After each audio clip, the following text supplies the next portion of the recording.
Hey,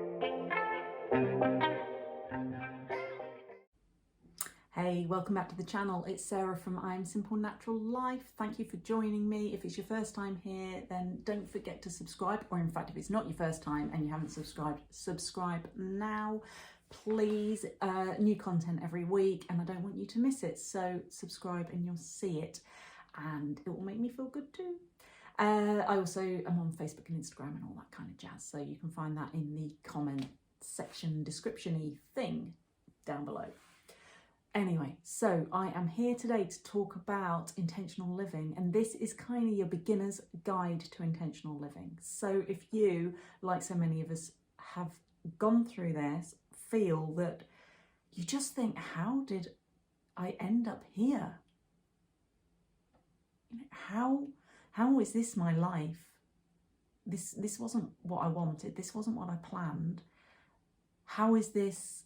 How am I stuck? And you will sometimes feel stuck. How am I stuck in this? And what can I even do about it? If you feel like this, you have that disconnection between how you would like your life to be and how your life actually is, the chances are you're not living your life intentionally. So I want to talk about the principles of intentional living, how to do it, and, you know, what you need to do to get going with it, because it's not an overnight thing, but it is something that's really simple to get started with. So let's go. I've written some notes. First of all, you need to wake up from like the kind of the sleepwalk that you're in and actually think about what it is that you want. And you might already know what you want, or you might never really have thought about what you want. You know, you went through school, you maybe went to college, university, whatever, got a job, and then you just kind of got another job and then a different one and, you know, had kids. And then suddenly here you are living this life that's doesn't mean anything that you that makes you feel good, but you've never actually taken the time to stop and think, how could things be different? So whether you know or you don't know, that's fine. You need to start thinking about it. And it can, for some people, it can be really exciting to think about their dream life. Like, what is it? What would it look like? Who would I be? How would I be? What would I wear? What kind of stuff would I do? And all of that. And it can feel great, and you can start playing around with it and just seeing kind of what feels good and what sticks. And from that, you can get a really good idea of where it is that you want to be heading. But for some people, it's just a step too far. You know, you can get so bogged down into the, I don't know, just like the normal life stuff, that it can be difficult to think outside of that. And especially if you've spent a whole life kind of complying and just doing the things that you felt that you should do without ever really questioning whether it was something that you wanted, then you might need to ease yourself into this. So if you can't quite at the moment, to start off with, get to this big kind of vision, then just think, what would make you happy right now? So it's not that you're going to take a massive leap and completely change your life and move to, I don't know, a yurt in Honolulu. That's my random example there. But perhaps you just know that you want to be spending more time outdoors, perhaps. So you haven't got to the yurt thing, but you're just at that stage, and you just want to spend more time outdoors, and you're not even sure what that looks like. That's okay. And it could be anything. Maybe you wish that you didn't have to work so many hours, but you could have more money or whatever. So just start thinking, and just don't be afraid to play around with it, and just work on it. and it might come straight away, and you might just be hit by this vision of what you know that this is where you want to be, or it might just be little things that you just think, I wish that was just a bit better. I wish I had a bit more time to spend with my children. Whatever. So first of all, what is it that you want, big or small? And then you start to take just small incremental steps towards it. And in fact, don't even worry about the incremental bit to start with. Just take one small step. So if your dream is this yurt in Honolulu, is it a bit hot for yurts in Honolulu? Let's just go with it. I've never been to Honolulu. Anyway, so if that was your big dream, then you start to think, okay, to get there, what needs to happen? And then just take a first small step. So perhaps you would look into visas. What would need to happen? What tick boxes would you need to tick to be able to go and live in a yurt in Honolulu, for example?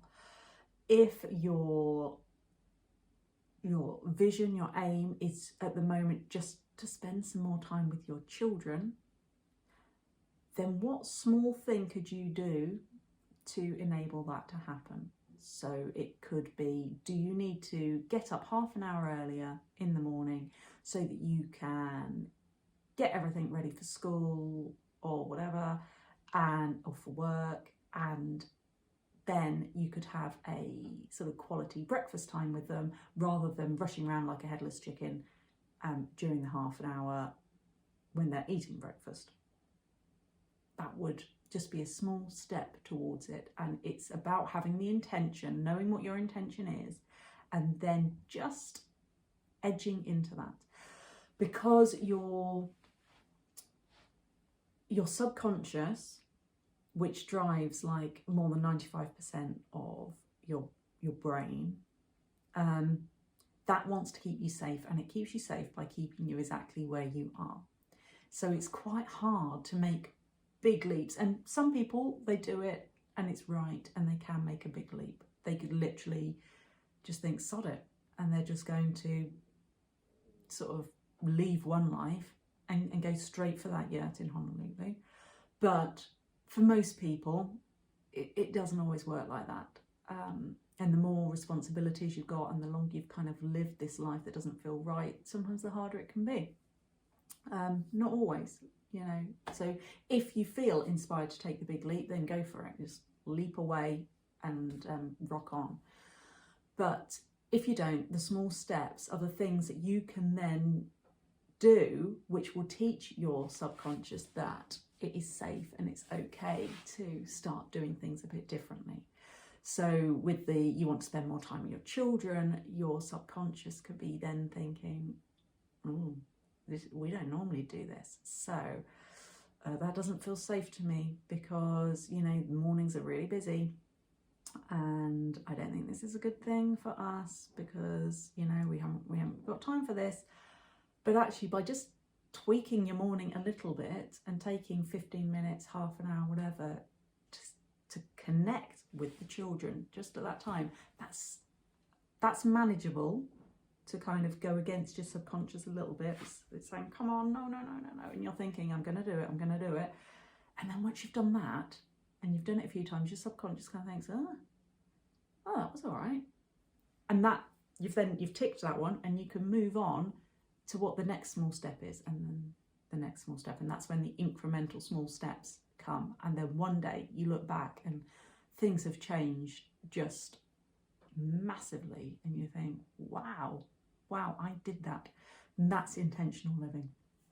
So start taking your small steps towards it and notice, this is important, notice when it doesn't happen. When are you stopping yourself? And this could be practical things, real practical things, and it could be emotional things that are going on, your subconscious things. So practical things, I want to spend more time with the children, but you know, I have to work 12-hour days and drive an hour to work each way, and so I never see them, but we need the money. That could be a practical block.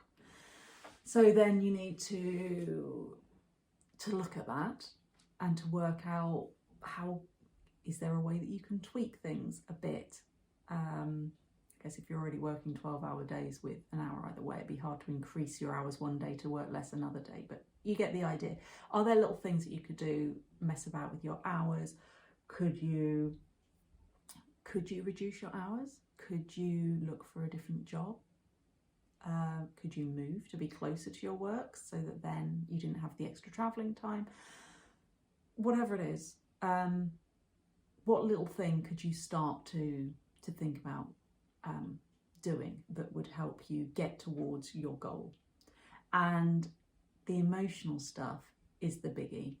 So even some of the real life things that are holding you, that you feel are stopping you from this dream that you've got, those real life things sometimes are actually driven by the emotional kind of limiting beliefs that we've got. So perhaps you think, oh, I would live like that, you know, if only I had more money.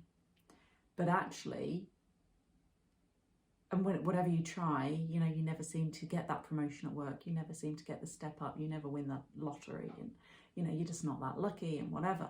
And actually, when you dig down, there will be subconscious emotional stuff going on that's limiting your outlook and limiting kind of the opportunities that are coming to you. So working on those, working out, when you think about what it is that you want and it's not happening, like, what's going on for you? So perhaps if it was the money, you might have a story in your head, but maybe it's one that you've come up with yourself, or maybe it's what you've heard, you've picked up, or just how you're brought up, the messages your parents gave you.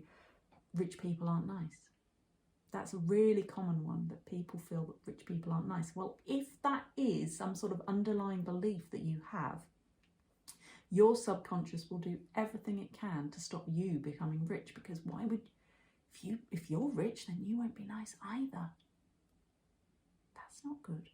Or perhaps you feel failure, or you fear shame.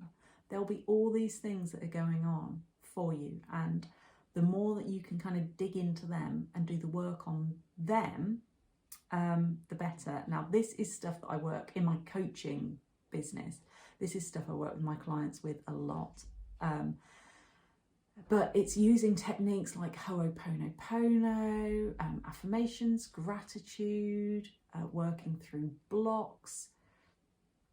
It's having awareness of what's going on, acknowledging what's going on, and then taking action. But you just need to start by just noticing, really. Noticing what's going on for you and how are you feeling about it. So yes, you want this amazing dream house and loads of money. But actually, does that make you feel a bit uneasy? Do you ever would you ever say, I want to be rich? Or would that make you feel a bit sick? You know, stuff like that. Just play with it, notice it, and then start to clear it using the kind of techniques that I talked about. And it takes a while to do that work, but it's the first massive step is just to notice what's even going on and where you are without realizing, self-sabotaging yourself. So that's what stops you on the practical side and on the emotional side, and then trying to find ways to solve it and work through it. And then things that can really help: find other people that are a step ahead of you, that are, or loads of steps ahead of you, but that are already doing what it is that you want to be doing. So if you want to be spending more time with your children, who is it that you see? Real life people, online people, you know, celebrities, whoever. Who do you look and think, that's how I want my life to be? I want it a bit more like that, or a bit more like that. And have those people in some way in your life. So I don't know, you might find Michelle Obama really inspirational, and you think she's an amazing woman, and you just love to have a little bit of that, be a bit like that. Obviously, she's not going to come around for tea, probably. But, you know, follow her on Instagram or Facebook or wherever it is that she likes to show up, and start kind of just getting ideas and inspiration from her. Or it could be Betty next door. That, you know, I had my neighbour in our old house. She was, I don't know, 85, something like that. But anyway, she like practiced yoga every day, and she could do one of those little tripod headstand things. And I thought, like, at the time, I don't know, I was late 30s or something. It was a couple of years ago. And I was thinking, like, I'm feeling really creaky, and I'm not even 40 yet, and she's 85 and she can do that. And I started doing yoga every morning, and I still do it now. And that started because I was inspired by 85-year-old Bernice next door. So it can be absolutely anybody. Just find people that are living what it is. And that makes it easier, because you know if somebody else is doing it, then so can you. Once you've worked through all your emotional stuff, all that baggage, you can do that too. And that's really helpful. That's really helpful to be able to understand that it is possible, this dream that you've got. And you might not be able to find people that are doing exactly what you want to do. You might not find the yurt in Honolulu family, but you can find other families that live off grid. You can find other people living in Honolulu, whatever, or living that kind of the lifestyle to which you aspire. And that's surround yourself virtually or physically with those kind of people. And that is a huge help towards your intentional living goals. Now this one, you've got to be a bit brave, but start to talk about it. Now this will bring up some of your emotional, kind of your limiting beliefs, all that kind of stuff, because you think, well, if I tell people that I've got a dream of just jacking my job in and going and cycling across South America, what if I never do it? What if?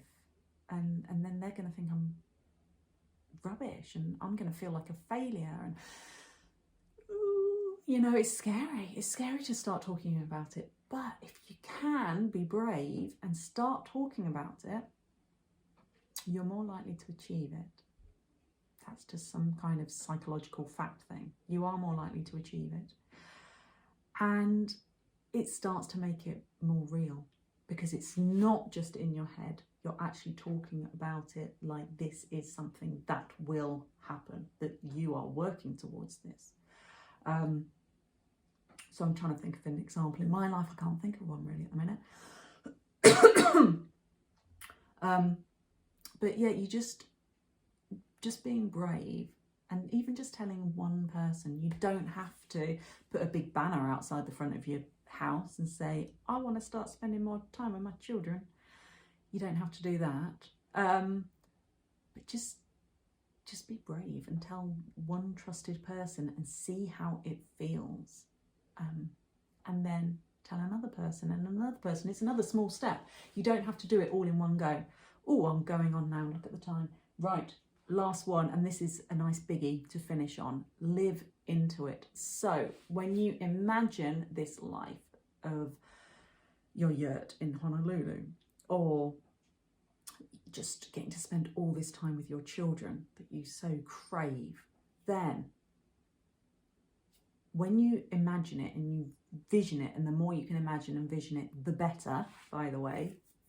I start my day every day with a meditation that involves this kind of visualization. Really powerful. But when you, what was I saying? When you have that vision, when you imagine how you are going to be when you are like that, what would that person, what decisions would they make now? So if you were that person in the future, which you are, how would they be treating themselves now? What small steps would they start taking? Would they be telling themselves that they might fail, that they're not good enough, that they're not worthy of more money or more time with their children or whatever? How would they behave? And that's to get into that mindset now, before you've actually achieved what you want, will just speed up the process just massively. And it's for intentional living that it's an absolute powerful thing to do. So you know where you want to be. That isn't just going to happen. I'm afraid you're not going to wake up and just be that person. You need to start consciously trying being that person now, today. So that's your homework right now. Work out what it is that you want and then start living into it, and just start taking those small intentional steps towards it. And that is your beginner's guide to intentional living. So I'll do more videos on this, because that's a massive topic and I really feel I've just skimmed the surface. I want to talk more about what it looks like in real life. I can talk about my own experience and all that kind of stuff. So look out for future videos. Subscribe, please. Don't forget, subscribe. And yeah, thank you for watching, and watch out for new videos, because I'm going to do more on this. It's really important. So I will see you soon. Enjoy your day. Bye.